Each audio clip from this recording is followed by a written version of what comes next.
Hi, today we're going to take a look at the Benchmade Full Immunity, and during this video we'll kind of lay the groundwork as to who a knife like this would actually be for, and then I'll discuss how I've added this into my rotation, and hopefully by the end you'll have enough information to know if something like this, maybe this knife specifically or just a knife of this size and pattern, is something that you're interested in adding to your collection or even to your everyday carry rotation. So before we do that, I have to say that I have bought this knife with my own money from a local outdoor supply company that I go to, locally owned outdoor supply company, and I paid $279 for it. Also, this isn't a review that I've seen a lot of lately on YouTube, where a knife gets sent to a reviewer, they look at the knife, give their impressions, and they put it back in a box and send it on to the next reviewer. This is actually my knife that I've been using, and I've been carrying it on and off in my rotation for a little over a month now. So I've got some time with it. If you like videos like this, I do other gun reviews, knife videos, some outdoor and hunting gear, equipment, and clothing reviews. I'd appreciate it if you'd go ahead and subscribe to my channel, and maybe if this provides any value, go ahead and hit the like button. I'd appreciate that. All right, so back to the knife.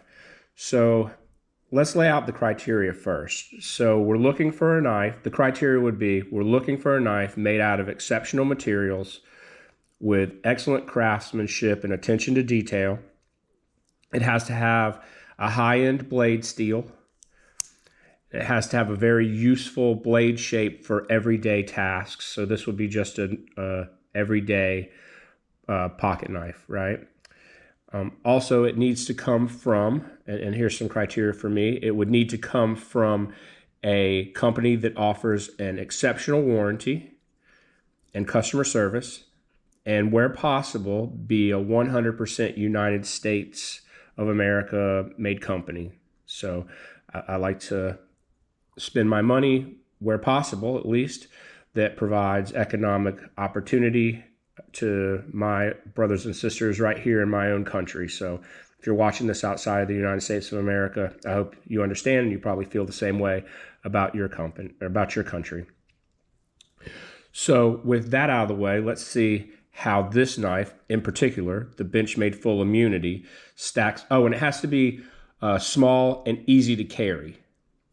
So something that would maybe fit in your gym shorts, or in your pocket when you're just doing stuff around the house, or in that fifth pocket on your jeans, right? So that would be another criteria. So now let's see how this stacks up. So the materials, the handle materials here are anodized aluminum, and they come in 3 different colors for this knife. It comes in this burnt bronze color. It comes in green. I don't know if it's actual OD green, but it comes in a green, and it comes in a blue. This is the burnt bronze color that I liked out of all of the 3 variations. It also comes in in an automatic, and it comes in, this is the manual version, and it comes with an even shorter blade that's called the partial immunity, but we won't be discussing that one here. So it has full steel liners, so this feels substantial in your hand. They are milled to save some weight. This is a very light knife, but still it's very substantial, and you cannot squeeze these scales. It's full steel liners. So as far as the great materials, check. Craftsmanship, this is running on phosphor bronze washers, which I think are the best for EDC, because if I'm going to be cutting things in a dirty environment, I don't really like it to get dirt and bearings that end up being really hard to open and close at that point, right? It starts to get gunky. You can just pretty much run this under the water for the most part, blow it out, and you're back in business. The centering on this knife is perfect. The action on this knife is perfect. There's zero blade play up and down or side to side. I will say when I first got this knife, there was a tiny bit of blade play side to side. And because I don't really sit here and fidget with my knives that much, and I tightened it a slight bit, just enough to remove the wiggle side to side. And it wasn't that much, but just enough to move the side to side blade play. And now the knife opens and closes one-handed just fine. This knife wasn't going to be incredibly drop shutty. I think that's probably why it had a little bit of blade play, is because they tried to loosen up the pivot just to the, have it just loose enough so that it would drop shut and be real flickable. I can still flick it even after I tighten the pivot a little bit, but it doesn't drop shut now. And this blade is so light, it wasn't drop shutting very well before. I mean, I don't know that you can imagine a blade like this should be able to do that. The blade steel itself is actually M4. And so to me, M4 is one of the best blades for a combination of toughness and edge retention. I don't know if this is going to focus. The downside to M4 is that it's not corrosion resistant, but they've got a nice DLC coating on the blade. And I live close enough to the ocean that if I step out in the street, I'm more likely to get hit by a retired person on a beach cruiser than a car. And I've got a bunch of knives with M4, and I've never had a problem. Every now and then I just wipe it off with some gun oil, basically. And that's about all that it takes. The blade shape, this is a Wharncliffe, and this is one of the best blade shapes, to me at least, for EDC tasks around the house. Got a lot of usable, it's like a straight razor almost, right? You've got a lot of usable blade here, even though this blade's only 2.5 inches, right? So it's a very small blade. It is a full flat ground, so this is very slicey.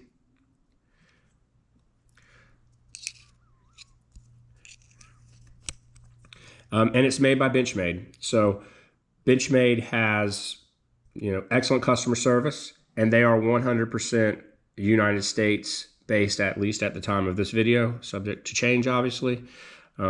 Things change, but right now they are 100% United States made. Other companies, like even Spyderco, for instance, which makes great knives, all of their knives are not made in the United States, so I wouldn't consider them a 100% American, United States of America company, actually. You might differ, your opinion might differ there, but they're not a 100% United States company. So this checks all the boxes. Oh yeah, and it's incredibly small, and we're going to do some size comparisons here in a second. It's incredibly small, and this is the knife that I've been picking up if I'm wearing shorts around the house doing tasks in the yard. I stick this in my pocket, or if I'm carrying and I want to put this in my fifth pocket on my jeans, that little change pocket on the side, on your right side, this fits in there perfectly. And with the lanyard, it kind of disappears in there, and I just have the lanyard hanging out of that pocket so I can just pull it out if I needed it. And I can even stick this knife in that pocket if I'm carrying my concealed carry weapon in my right front pocket. So sometimes if I'm just running out of the house to go up the store, I'll just stick a Micro 9 in my pocket, and I'll stick this in that pocket, in the change pocket, basically, right? And run out the door. So I think this checks all of those boxes perfectly well. It is 200, and let's do some size comparisons. So we'll go ahead and open it up. And first we'll start out with two actual American made knives from Spyderco. So that is the Para 3 in S110V, G10 scales, and that's the Para 2 in S110V and G10 scales. And you'll see that while the blade is a little longer on the Para 3, and there's a big difference in the handle. So this is a much smaller knife than even the Para 3 lightweight, or the Para 3, this isn't the lightweight, the Para 3.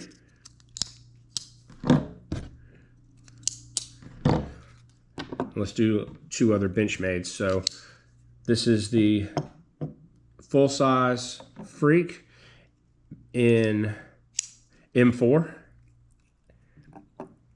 And this is the Mini Freak, and this is S90V, I believe. Yep, S90V. So again, even the smaller Freak, there's a lot more usable blade on the Mini Freak. In fact, there's more usable blade on the Mini Freak than even the Para 3. The profile of this knife allows it to be really easily carried. I mean, I like the Spyderco Para 3 and the Para 2, but there's this weird bump, right? So it's not really a problem, but it's also not as easy to carry as something like this that's more linear. I get 3 fingers on this knife, and can use the lanyard and the bead to get a 4th finger on it. It has really good jimping on the top of this blade. This is probably some of the best jimping right here that Benchmade's done. So this is really good jimping. As far as the detail and the pattern on the scales, this is not something this does get a little bit slippery. So I live in Florida and it's hot here, and if I'm even in the winter, it's not exactly cold. So if I'm outside and I'm doing some work and my hands are getting really sweaty, I can feel this get a little bit slippery. I'm not gonna say there's great traction here. When my hands are dry, this is decent traction, but I do like the pattern. But in general, aluminum's gonna be more slick than anything else. So let's look at another knife that I've been carrying. So for my normal EDC recently, I've been carrying this, which is the Benchmade tagged out carbon fiber and Magna Cut. We'll go ahead and look at the thickness here of the knives. So both of these knives have relatively similar blade stock. They're both very slicey, and they're both about the same thickness, you can see, right? Go ahead and look at the Para 3 again. In contrast, the Para 3's blade stock, at least back here, is a lot thicker. This is still a pretty slicey knife, but because it's a full flat ground, but it's a lot thicker. And I think the DPS is slightly steeper on this knife than it is on the Benchmade. I think this is running their new Select Edge. As far as thickness of the handle, the Spyderco is significantly thicker, or visibly thicker. Let's look at another knife that's in that same size. So this is the SBR from ProTech. This is actually an automatic. It's a short-bladed Rockeye. SBR doesn't stand for short-barreled rifle in this case. This is S35 VN. So let's take a look at this. So if you look at this knife, there is less handle on the Full Immunity, and we'll look at the blade length. So let's try to look at the blade length. Usable blade, there's a slight bit more on the SBR, but not a whole lot.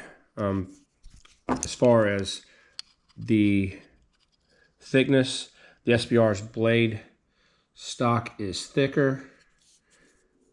It's not a full flat ground blade, and the actual thickness of the handle, it's a slight bit thicker, not a whole lot.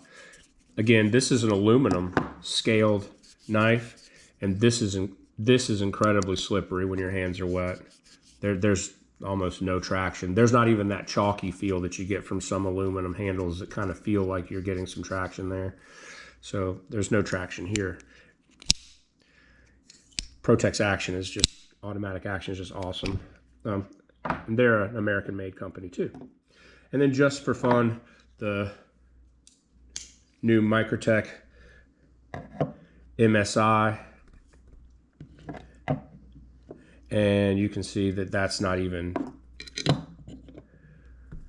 the MSI looks like it ate the Full Immunity. So, and this is also on bearings. And I've used this a bit, and if dust gets in there, kind of have to take this apart. They're caged, but you have to take this apart and clean it out.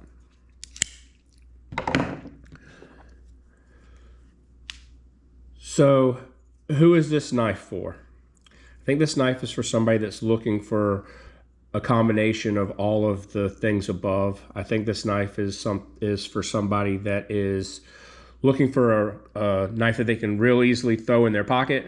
Maybe they live in a jurisdiction that has some draconian blade length restrictions, and because this is 2.5 inches, it seems like this is under the 3-inch threshold that I hear a lot of people that live in those areas talk about. And I think that this is as far as the price goes, so a lot of people like to hate on Benchmade because their prices are relatively upper end, and they say, well, Benchmade had quality control issues, or Benchmade's heat treat isn't right. I mean, people just come up with all kinds of reasons to hate on Benchmade, to be honest with you. But I've got, I want to say, easily over 100 Benchmades, and I've never had an actual quality issue on a Benchmade. I've also never, and I'm not a fidgeter, but I've also never had an Omega spring break.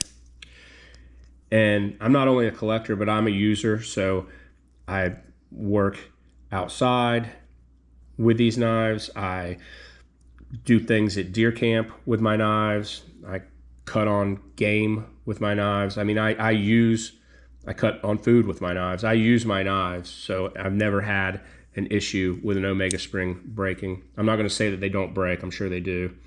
Things break, things wear out, but I've not had that issue.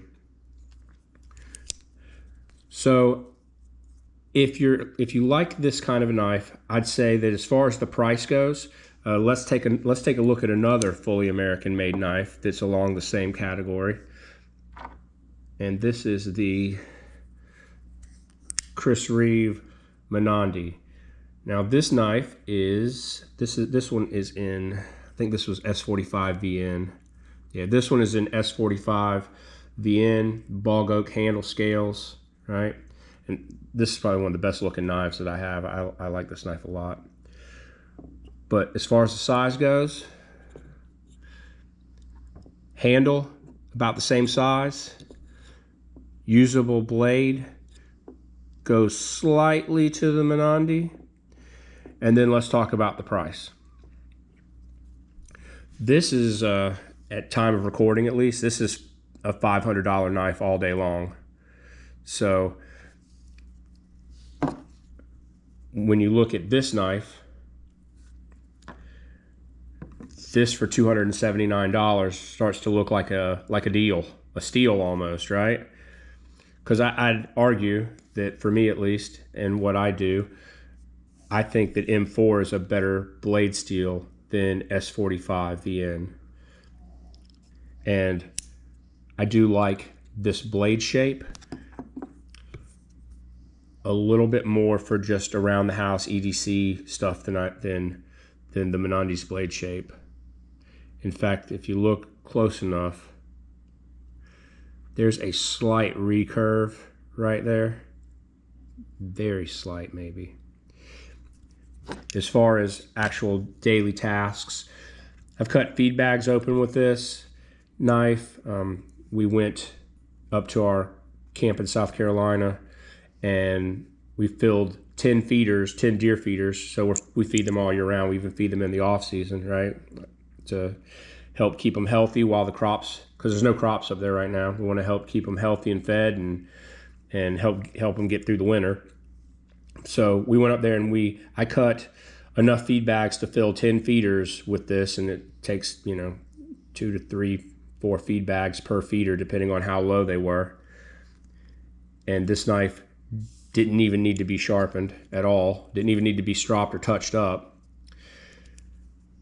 The other things that I've done with this knife is actually, I was working on wiring up some lighting, some motion detector lighting around the house, replacing some of the ones that the motion detectors had burnt out, and I needed to strip some wires, and I was up on the ladder and I didn't have my wire stripper with me, and instead of getting down, I pulled this out of my pocket and I was able to strip the rubber off the wires with this, the casing off the wires, and it didn't damage the blade at all, even when I kind of touched, and I didn't go through the actual wires themselves, but even when I touched the wires, it didn't damage this or take, you know, this has remained razor sharp with very little to no effort on my part. I've cut fruit with this, although I'll admit that if the apple is too big or whatever that I'm peeling, this is not, you have to kind of go around it, right? That you can get an apple where this just doesn't cut all the way through it, especially in the center, but that's okay. And even in using it on fruit that might have some acidic qualities to it, this blade is just fine. Like I said, I've taken a cloth or something with rim oil on it and just wiped it off and kind of kept it clean.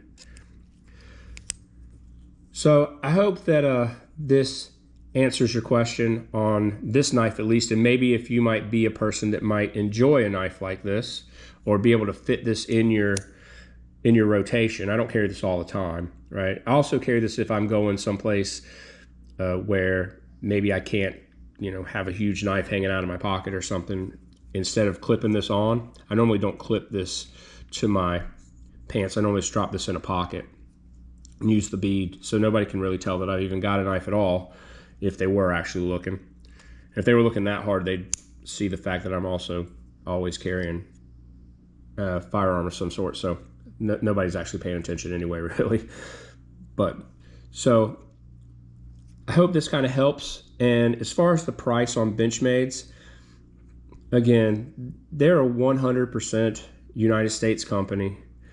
They make excellent products. They have great customer service. Every time I've ever called them, you know, to maybe send a knife back to have them do the spa treatment on it, which they do, and they send it back and the knife is razor sharp and cleaned up and everything. So like if I don't have time to take apart a whole bunch of knives, I might ship back a bunch of them at one time. And they've always been a pleasure to work with. They do provide jobs in the United States. So for everyone out there that's saying, hey, I don't want to pay that much for a 100% United States made knife, I'll just get a Spyderco, for instance, and I'm not bashing Spyderco. In fact, I like Spyderco. I have a bunch of these too. But all of these are not, Spyderco is not a 100% United States of America company, so they can play with their profit margins per model, right, and hide some of it to keep their prices a little bit lower, although their prices are going up too at time of this video.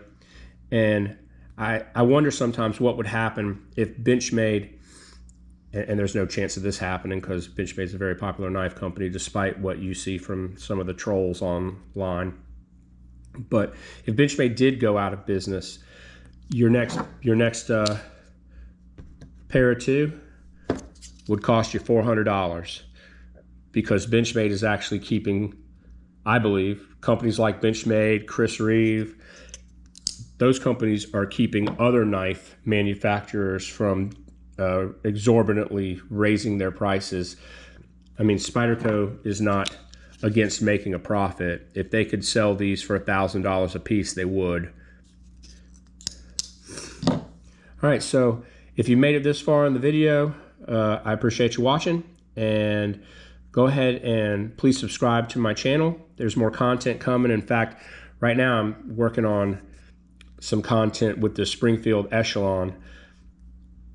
I was hesitant to do a review on that firearm because it seemed like every YouTube personality got that gun mailed to them from Springfield before launch, and there was, you know, hundreds of videos on it immediately upon launch, which was a good marketing tactic actually from Springfield. but I kind of didn't really even want the gun, to be honest. And then I was hanging out with some folks, and they were like, hey, try this. And I have to admit, there's parts of the Echelon that I really, really like, and I'm kind of working on a video where I showed the Echelon, do some shooting with it, comparisons, etc. Right? So go ahead and subscribe to my channel, and thank you for watching. Have a wonderful rest of your day.